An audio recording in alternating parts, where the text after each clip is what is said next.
Anonyme au cœur d'un quartier d'affaires à Paris, Christian Clot est loin de son terrain de prédilection. Son métier, explorateur.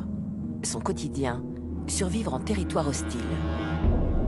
À son actif des dizaines d'expéditions dans les zones les plus reculées de la planète. Il y a appris à domestiquer la solitude, les conditions extrêmes et le stress. Et je suis fatigué. Depuis 5 ans, Christian travaille avec Cécile Vallet, chercheuse en psychologie. Elle étudie l'évolution des capacités mentales de l'explorateur au cours de ses expéditions. Aujourd'hui, il redécouvre des images qu'il a filmées en 2006 dans la cordillère Darwin au Chili, son aventure la plus éprouvante et dangereuse. Au moment où j'arrive dans cette expédition solitaire, j'ai beaucoup étudié la cordillère Darwin, donc je sais que c'est une terre inexplorée. Et là, c'est une sensation extrêmement forte, à la fois de jubilation, je veux dire, arriver dans un endroit quand on est explorateur, non touché par l'homme, je veux dire, c'est le rêve de tout explorateur, et à la fois de crainte, d'anxiété réelle, parce que tout simplement, s'il m'arrive quelque chose, il n'y a pas de retour, quoi. L'objectif de Christian est de pénétrer dans la partie inexplorée de la chaîne de montagnes en la traversant de part en part. Le climat qui y règne est extrême. Pluie, neige, brouillard et vent sont quasi permanents. Totalement isolé du reste du monde, Christian doit supporter la solitude. Alors pendant l'expédition, sa caméra sera son partenaire. Quand on est seul, si on regarde tout à l'intérieur de soi, et à un moment donné, on implose, quoi. Donc on a besoin d'extérioriser. Quelque part, la caméra devient un partenaire de jeu. Salut. Bon, là je commence à être un chouille mini chouille inquiet. Petit coup de blues aujourd'hui quand même. Hein. Enfin non. Un gros coup de blues.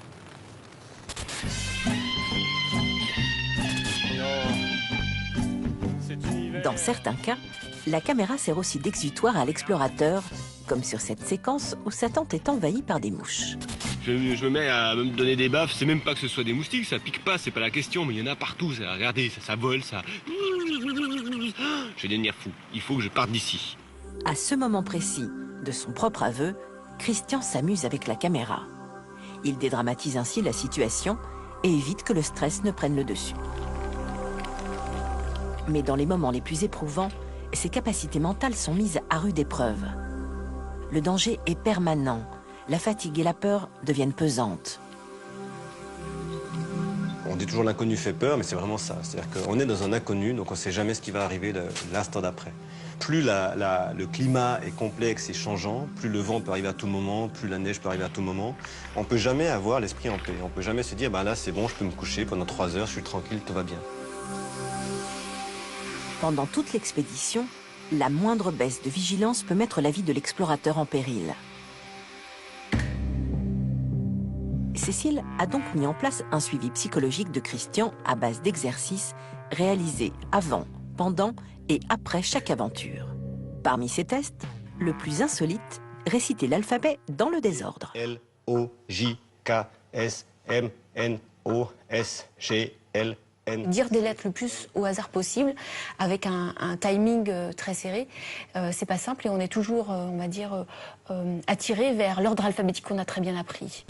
V-H-I-U-T-P-R-C-A-E. Pour les psychologues, résister à l'ordre alphabétique, c'est être capable d'ordonner à son cerveau de ne pas faire ce pour quoi il a été programmé.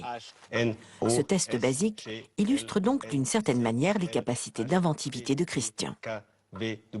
Christian, dans ses expéditions, il est encore capable de résister à des automatismes et donc de produire des solutions nouvelles, originales, et donc résister à des solutions qui sont toutes prêtes.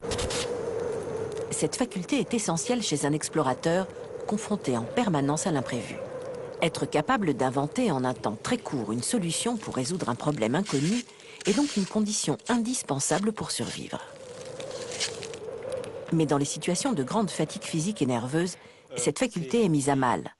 L'exercice devient alors vraiment difficile. 1, 3, F, G, H. Je déteste cet exercice. Pour ne pas mettre sa vie en danger, Christian doit donc à tout prix conserver cette faculté à résoudre rapidement des problèmes qui lui sont posés. Et pour rester performant dans ce domaine tout au long de son expédition, son mental va lui apprendre le sens des priorités. La preuve avec le test de codage, un exercice apparemment simple. Chaque chiffre correspond à un symbole qu'il faut reporter sur des lignes. Chaque semaine, il y a la même grille à coder avec les mêmes symboles et des gens normaux, dans des situations normales, arrivent d'une semaine sur l'autre finalement à mémoriser un certain nombre de symboles, donc à encoder un certain nombre d'informations. Eh bien, Christian est incapable d'apprendre, d'arriver à progresser dans cette tâche. J'y arrive pas. J'y arrive pas. Si les performances de Christian au test de codage sont si mauvaises, c'est tout simplement que pour réussir son expédition, il n'a aucun besoin d'apprendre ou de mémoriser. Je sais plus où faut que j'aille chercher l'énergie nécessaire. Je sais plus, Il concentre donc inconsciemment toutes ses ressources mentales sur un seul objectif, rester imaginatif et être capable d'improviser pour se sortir de n'importe quelle situation. Explorer un territoire hostile génère donc chez Christian un stress finalement positif. Il le pousse à privilégier ses facultés les plus importantes au détriment de celles qui sont secondaires.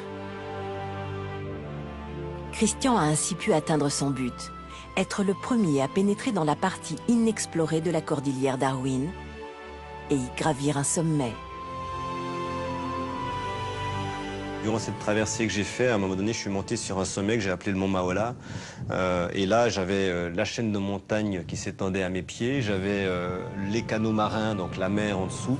À ce moment-là, quelque part, je suis le roi du monde. Ça a duré 1 minute, parce qu'après les nuages sont revenus, mais pendant 1 minute, ça a été juste parfait. Pour ce moment-là, je repars sans problème.